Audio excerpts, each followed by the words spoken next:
Mga kababayan, huwag nyo nang hanapin ang mga pulis sa presinto sapagkat kami ay nasa inyo ng mga telepono.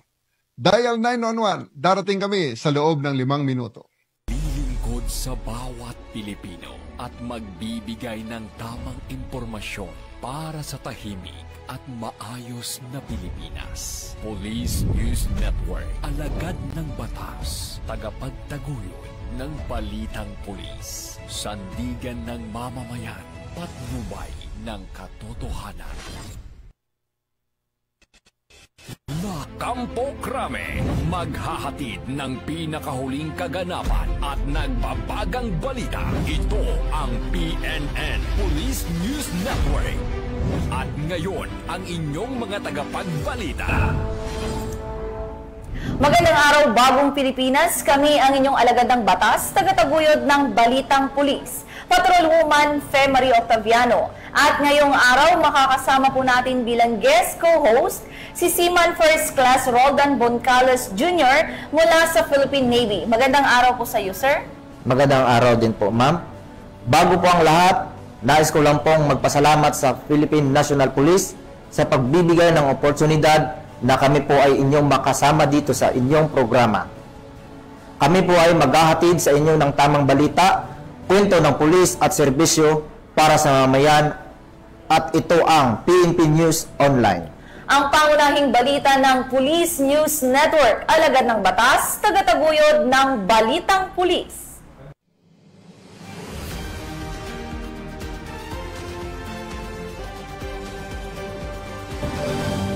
Narito ang mga balitang dapat niyong abangan. Mahigit 5 pisong halaga na samsam sa isang high-value target sa Lanao del Sur. 18 taong gulang na lalaki, tiklo matapos mahulihan ng baril at ilegal na droga sa Cebu City.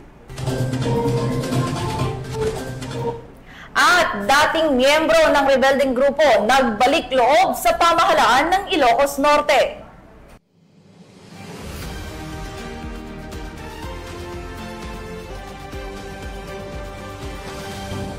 Narito ang mga balitang hatid ng ating PNN correspondents mula sa iba't ibang bahagi ng bansa.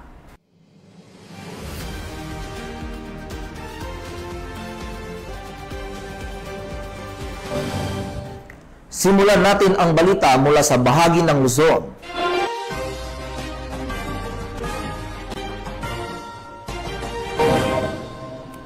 Tanda ng pagbabago sa Bagong Pilipinas, kusang sumuko ang isang miyembro ng dating rebeldeng grupo sa mga otoridad sa Ilocos Norte. Ang kusang pagsuko ng isang dating rebelde sa Ilocos Norte ay malinaw na patunay ng tagumpay ng mga programang pangkapayapaan ng pamahalaan sa ilalim ng Bagong Pilipinas at nagpapakita ng epektibong ugnayan sa pagitan ng pulisya at komunidad sa pagsusulong ng kapayapaan at seguridad sa bansa. Ibabalita yan ni Police Master Sergeant Robert Basan Abilia Jr. Isang dating kasapi ng rebeldeng grupo ang kusang loob na sumuko sa mga otoridad nitong Hulyo 13, 2025 bandang alas 10:30 ng umaga sa Barangay Sacritan, Pinili, Ilocos Norte. Ang pagsuko ay sinagawa sa pangunguna ni Police Captain Jomar C. Mutyong, Acting Company Commander ng 101st Maneuver Company, Regional Mobile Force Battalion 1, bilang bahagi ng pinaigting na kampanya ng pamahalaan laban sa insurhensiya sa ilalim ng Executive Order No. 70. Ang dating rebelde na kinilalang si alias Aing, 38 years old, ay isang magsasaka, dating miyembro ng Communist Terrorist Group, nakaanib ng CPP-NPA mula 1999 hanggang 2001 sa ilalim ng Franklin Ariola Command na pinamumunuan noon ni Kasitong. Ang kanyang pagbabalik sa pamahalaan ay patunay ng pagtanggap sa mga reforma at layunin ng Bagong Pilipinas. Inaasahang makikinabang si Aing sa mga programang pangkabuhayan, edukasyon at reintegrasyon na handog ng gobyerno para sa mga dating rebelde. Ang hakbang na ito ay malinong senyales sa pag-usad ng bayan tungo sa kapayapaan, kaunlaran at pagkakaisa. Mula dito sa Ilocos Region, ako po ang inyong PNN correspondent, Police Master Sergeant Robert Abella Jr., alagad ng batas, tagataguyod ng Balitang Pulis. Maraming salamat, Police Master Sergeant Abella Jr.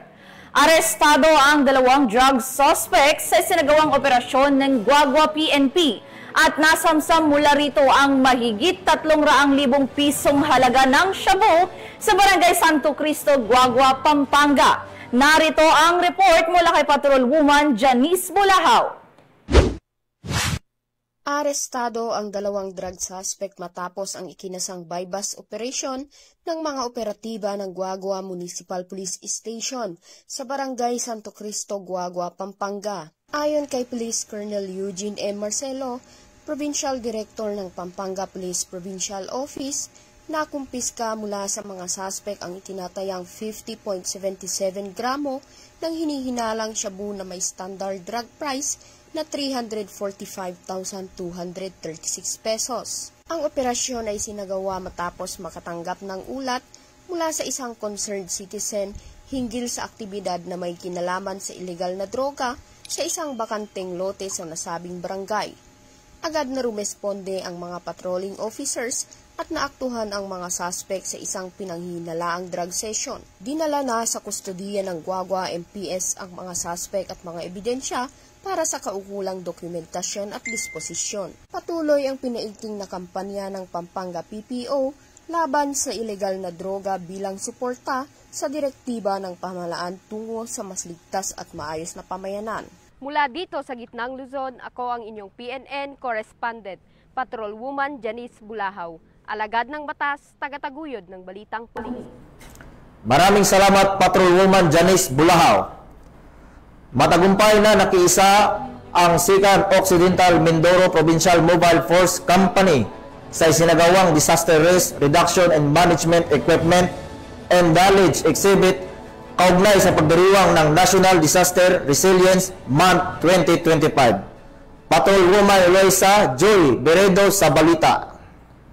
Bahagi ng pagdiriwang ng National Disaster Resilience Month 2025. Aktibong lumahok ang mga personal ng 2nd Occidental Mindoro Provincial Mobile Force Company sa isinagawang Disaster Risk Reduction and Management Equipment and Knowledge Exhibit at pinangunahan ng Municipal Disaster Risk Reduction and Management Office at Provincial Disaster Risk Reduction and Management Office. Dinaluhan ang nasabing aktibidad ng mga kinatawan mula sa iba't ibang ahensya ng pamahalaan kabilang na ang lokal na tanggapan. Ipinakita nito ang matibay na pagkakaisa at kolektibong layunin ng bawat sektor na pagbuo ng isang mas matatag, ligtas at handa na komunidad sa gitna ng mga banta ng sakuna at kalamidad, maging ito man ay dulot ng kalikasan o gawa ng tao. Layunin ng exhibit na palalimin ng kaalaman ng bawat kalahok hinggil sa iba't ibang kagamitan, mekanismo at proseso ng pagtugon sa panahon ng emergency. Sa pamamagitan nito, nabigyan diin ang kahalagaan ng kaalaman, kahandaan at koordinasyon sa pagitan ng mga ahensya upang mas epektibong matagunan ang anumang uri ng panganib o crisis. Bukod sa pagpapalawak ng kaalaman, naging daan din ito upang higit pang mapatatag ang ugnayan at pagtutulungan ng mga opisina at institusyon sa lalawigan. Isinulong ang pagbabahagi ng best practices, bagong teknolohiya at mga inobasyon sa larangan ng disaster preparedness and emergency response. Ang aktibong pagkakaisa ng 2nd Occidental Mindoro Provincial Mobile Force Company ay patunay na kanilang patuloy na suporta at dedikasyon sa mga programang naglalayong pangalagaan ang buhay at kaligtasan ng mamamayan at tumugon sa mga hamon na panahon na may buong malasakit at kahusayan. Mula dito sa Calapan City, Oriental, Mindoro, ako ang iyong PNN correspondent, Patrolwoman Eloisa Joy Beredo, alagad ng batas, tagataguyod ng Balitang Pulis. Maraming salamat, Patrolwoman Beredo.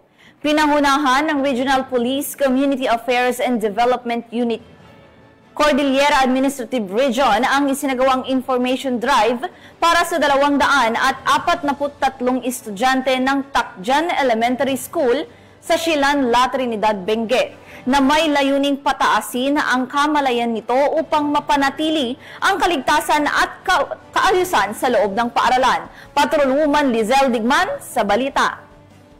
Tagumpay na nagsagawa ng isang information drive ang mga tauhan ng Regional Police Community Affairs and Development Unit, Cordillera Administrative Region sa Tacjan Elementary School, La Trinidad, Benguet nito lamang 14 ng Hulyo taong kasalukuyan. Ang nasabing aktibidad ay naging matagumpay sa pangunguna ni Police Lieutenant Colonel Denver Adonis Alidao OIC ng nasabing unit, katuwang ang mga supportive teachers ng nasabing paaralan. Tampok sa aktibidad ang interactive lectures sa mga paksa tulad ng Why We Must Respect Laws and Authorities, Road Safety and Traffic Rules, Anti-Bullying, Crime Prevention Tips at Emergency Contact Information and Procedures, and Proper Reporting for Quick Police Response na aktibo namang nilahukan ng 243 na mag-aaral mula sa ika-4 hanggang sa ika-6 na baitang. Gayon din na mahagi rin ang grupo ng IEC materials upang mas lalo pang mapalawak ang kaalaman ng mga kalahok. Layunin ng aktibidad na ito na itaas ang kamalayan ng mga estudyante upang mapanatili ang isang ligtas at maayos na kapaligiran sa loob ng paaralan. Nagpahayag din ng kanilang pasasalamat ang mga guro sa mga impormasyong na ipamahagi ng mga kapulisan para sa mga estudyante. On behalf of our school principals, Mark Carabinayan, Takjan Elementary School is very much grateful for your coming here this afternoon. We're very much thankful because your coming here is very timely. Your lecture is very much helpful to them. With that, we are so much grateful. Thank you very much, and I hope this is not the last time. Once again, thank you so much. Patunay lamang na ang pambansang pulisya katuwang ang iba pang ahensya ng pamahalaan ay patuloy sa mga inisyatibong ito at nagbibigay diin sa kahalagahan ng kaalaman upang magkaroon ng maayos at maunlad na bansa para sa sambayanang Pilipino tungo sa bagong Pilipinas. Mula dito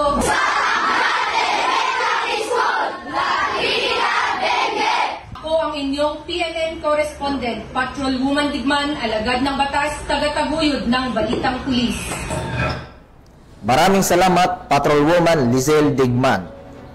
Matagumpay na isa katuparan ang launching ng project laban sa illegal na gamit, terorismo at sama ng loob o project ligtas sa pangunguna ng Divilacan Municipal Police Station na may layuning magpalakas ang proteksyon sa kabataan at sa buong komunidad na ginaganap sa community center ng Barangay Dimapula, Divilacan, Isabela. Patrolwoman Jerilyn Coleco, ibalita mo. Matagumpay na isinagawa ang launching ng project laban sa iligal na gamit, terorismo at sama ng loob o Project Ligtas sa pangunguna ng Divilacan Municipal Police Station sa pamumuno ni Police Lieutenant Edward Corameng, Deputy Chief of Police noong 11 ng Hulyo nitong taon sa Community Center ng Barangay Dimapula, Divilacan, Isabela. Katuwang sa aktibidad ang Divilacan National High School sa pangunguna ni Ginang Marian Perucho, Teacher 3 at ang pamalang bayan ng Divilacan na kinatawan ni Ginoong Saldi Celeste para kay Punong Bayan, Honorable Florita C. Bulan. Ang aktibidad ay nilahukan ng humigit kumulang 200 kabataang mag-aaral mula grade 9 hanggang grade 12 ng Divilacan National High School. Sinimula ng programa sa pamamagitan ng panalangin at pambansang awit na ipinalabas sa audiovisual presentation. Mainit na tinanggap ang mga kalahok ni Police Executive Master Sergeant Miguel Beltran sa kanyang welcome remarks kung saan binigyang diin niya ang kahalagan ng Project Ligtas sa pagpapalakas ng proteksyon sa kabataan at sa buong komunidad. Nagbigay rin ng mga pampasiglang mensahe sina Police Lieutenant Corameng at Ginoong Celeste na nagpahayag ng kanilang suporta sa mga gawaing makabuluhan para sa kabataan. Kasunod nito ay isinagawa ang mga seryeng talakayan na pinangunahan ng mga piling tauhan ng PNP kung saan tinalakay rito ang patungkol sa RA 9165, Anti-Terrorism Awareness, Mental Health Awareness, RA 7610 at anti-bullying. Upang lalong mapasigla ang mga kalahok, isinagawa rin ang mga paligsahan gaya ng parlor games, poster making at slogan contest na nagtampok sa pagkamalikhain at mensaheng makabuluhan para sa kabataan. Layunin ng Project Ligtas na palakasin ang kaalaman at kamalayan ng mga kabataan ukol sa masamang epekto ng iligal na droga, banta ng terorismo, karahasan, mental health issues at pang-aabuso. Higit sa lahat, isinusulong nito ang pagkakaisa, disiplina at positibong pagpapahalaga sa lipunan. Ang programa ay nagtapos ng matagumpay na may dalang inspirasyon at mas matibay na ugnayan sa pagitan ng PNP, lokal na pamahalaan, paaralan at ng mga kabataan ng Divilacan. Mula dito sa Lambak ng Cagayan, ako ang inyong Police News Network Correspondent, Patrolwoman Jerilyn Polico, alagad ng batas, tagataguyod ng Balitang Pulis.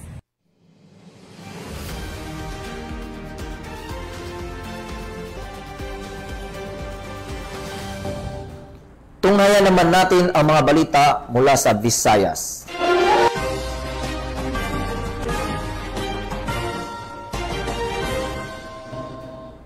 Tiklo ng mga otoridad ang 18 taong gulang na lalaki matapos maaktuhang may dalang baril at iligal na droga sa ikinsang operasyon sa Mambaling, Cebu City. Ito ay nagpapakita ng patuloy na kalagahan ng pinaigting na operasyon ng kapulisan laban sa kriminalidad, lalo na sa hanay ng kabataan, at nagsisilbing babala sa iba pang sangkot sa iligal na gawain na hindi ligtas sa batas anuman ang edad. Ang balitang hatid ni Patrolwoman Annalyn Canog. Tiklo ang isang 18 anyos na lalaki matapos maaktuhang may dalang baril at ininalang shabu sa Ibanez Compound, Barangay Mambaling, Cebu City. Dako alas 11:55 ng gabi noong 13 ng Hulyo sa taong kasalukuyan. Kinilala ni Police Major Michael John Arandia, Station Commander ng Police Station 11, ang suspect si Alice Jojo, 18 anyos, residente ng Block 7, Buwaran, Barangay Sawang, Calero, Cebu City. Ayon sa ulat, nagsasagawa ng foot patrol ang pinagsanib na puwersa ng mga pulis mula sa estasyon ng Police Station 6 at Police Station 11 nang makatanggap sila ng tawag kaugnay sa presensya ng isang armadong lalaki sa lugar. Kaagad responde ang mga operatiba at naispatan ang isang lalaki tumutugma sa binigay na deskripsyon. Nang kapkapan, nakuha mula sa suspect ang isang caliber .45 Colt M1991A1 pistol na may magazine at isang bala. Bukod pa rito, na-recover din sa kanya ang 3 pakete na pinaniniwala ang shabu na may tinatayang timbang na 15 na gramo at may standard drug price na 102,000 pesos. Pansamantalang nakakulong ang suspect sa custody facility ng kalang stasyon habang nihahanda ang kaso isasampal laban sa kanya. Tiniyak ng mga kapulisan ng Cebu City na magpapatuloy ang kanyang walang humpay na kampanya laban sa kriminalidad upang mapanatiling ligtas ang bawat komunidad sa lungsod. Mula dito sa Cebu City, ako ay yung PNN Correspondent, Patrolwoman Annalyn N. Canog, alagad ng batas, tagataguyod ng Balitang Pulis.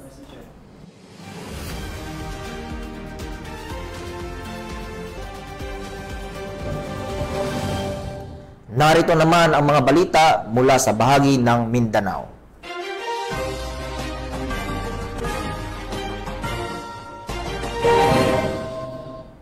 Himas-rehas ngayon ang isang suspect matapos mahuli ng mga otoridad sa isinagawang buy-bust operation sa Valenzuela City, Bukidnon at nahaharap sa kasong paglabag sa Republic Act 9165 o ang Comprehensive Dangerous Drugs Act of 2002.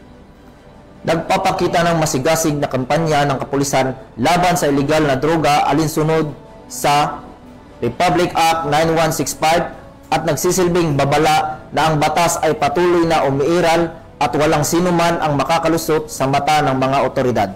Patrolwoman Danisa Berdos sa report.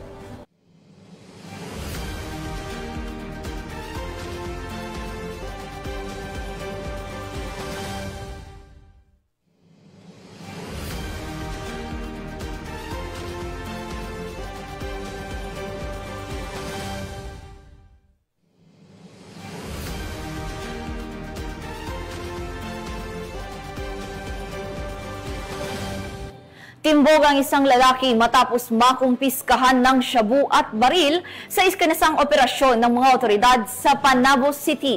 Alamin ang iba pang impormasyon mula kay Patrolwoman June Mary Joy Rupin.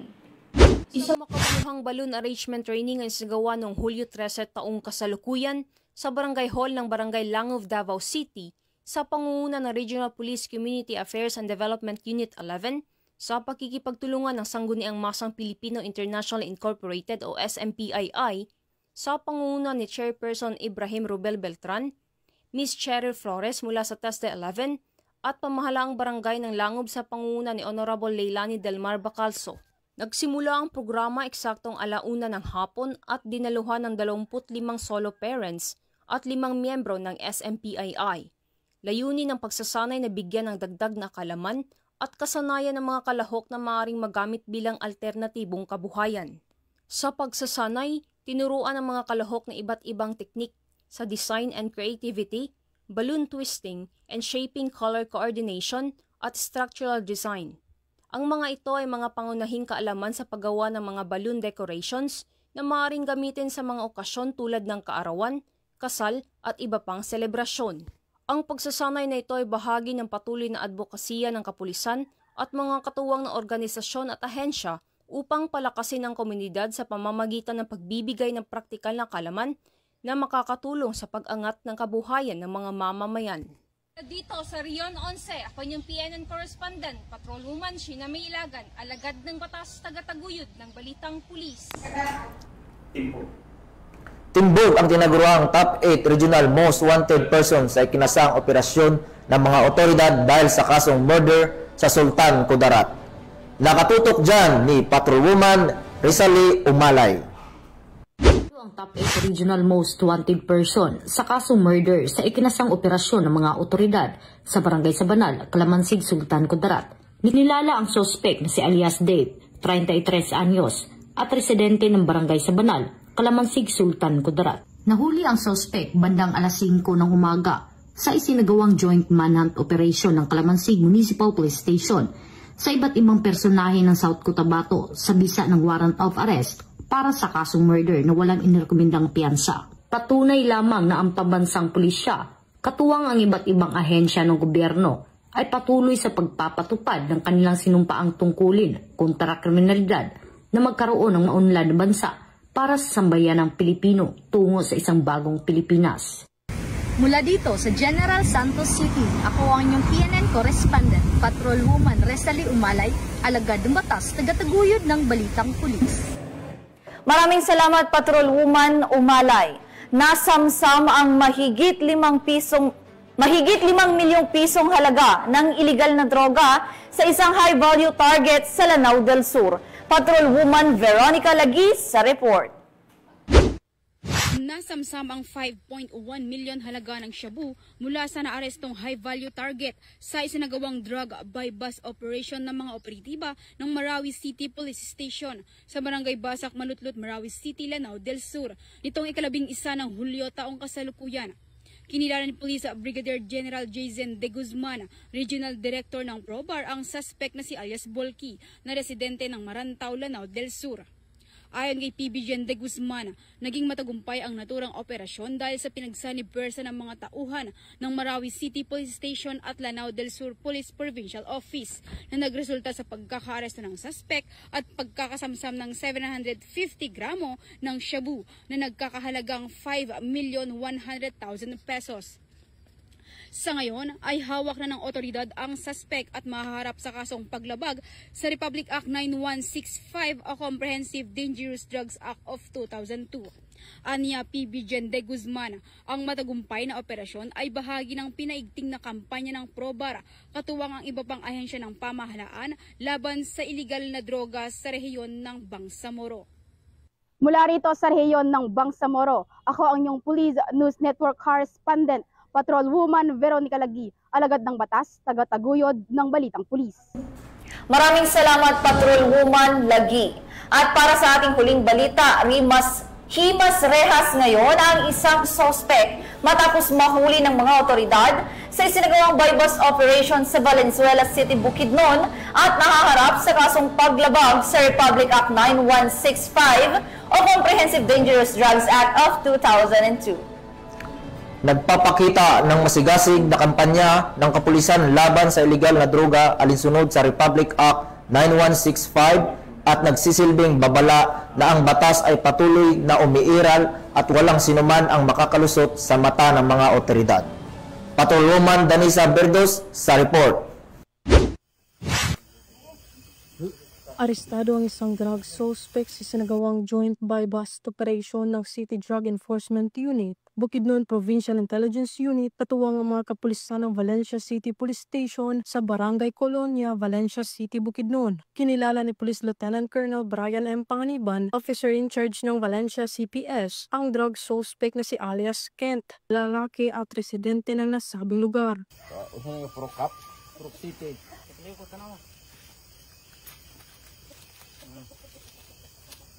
Uy, sana dok sa pinto nga. Second, isang joint buy-bust operation ng mga operatiba ay nagresulta sa pagkakakumpiska ng mga pakete ng hinihinalang shabu, isang cellphone, isang maliit na pouch, at isang 500 peso bill na ginamit bilang buy-bust money. Ang suspect ay nakaharap sa kasong paglabag sa RA 9165 o Comprehensive Dangerous Drugs Act of 2002.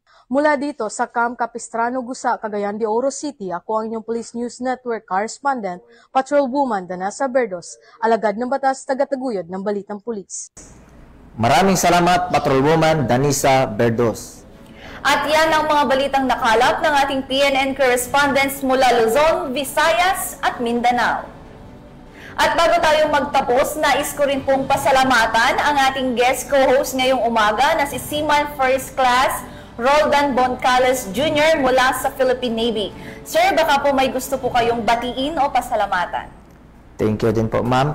Gusto po ko po batiin ang aming kagalang-galang na Flag Officer in Command, Vice Admiral Jose Ma Ambrosio Espelita, Philippine Navy, at ang aming Simog PN Commander, Captain Gregory Gerald V. Pabic, Philippine Navy, JC, at sa aming Deputy Commander, Simog PN, Colonel Milo Hapson, Philippine Navy Marines, JC, at ang aming Acting Chief of Staff at Commandant Simo School, Commander Lady Chatterley I. Albaro, Sumbiling, Philippine Navy. At sa lahat po ng mga estudyante ng Journalist Advanced Specialization Course, Class 03-25. Ayan, magandang umaga po sa inyong ma'am, sir. At sa ngalan po ng pamunuan ng Philippine National Police, sa pangunguna ni PNP Chief Police General Nicolas Torre III, at sa pamumuno ni President Ferdinand Bongbong Marcos Jr., kami ay maglilingkod sa bawat Pilipino at magbibigay ng tama at balanseng balita. At kami po ay muling nagpapaalala na huwag niyo nang hanapin ang mga pulis sa presinto sapagkat kami ay nasa inyo ng mga telepono. Dial 911, darating kami sa loob ng 5 minuto. At dahil sa bagong Pilipinas, ang gusto ng pulis, ligtas ka. Mula rito sa tanggapan ng tagapag-ugnay ng pambansang pulisya, kami ang inyong alagad ng batas, tagataguyod ng Balitang Pulis. Ako po si Patrolwoman Femari Octaviano. At Seaman First Class Roldan Boncales Jr., Philippine Navy, maghahatid ng tamang balita, kwento ng pulis at serbisyo para sa mamamayan, at ito ang PNP News Online. Ang pangunahing balita ng Police News Network.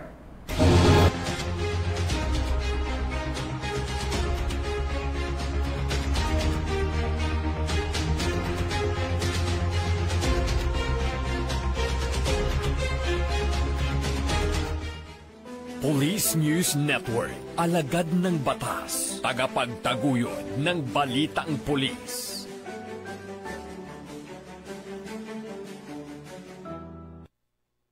Mga kababayan, huwag nyo nang hanapin ang mga pulis sa presinto sapagkat kami ay nasa inyo ng mga telepono. Dial 911, darating kami sa loob ng 5 minuto.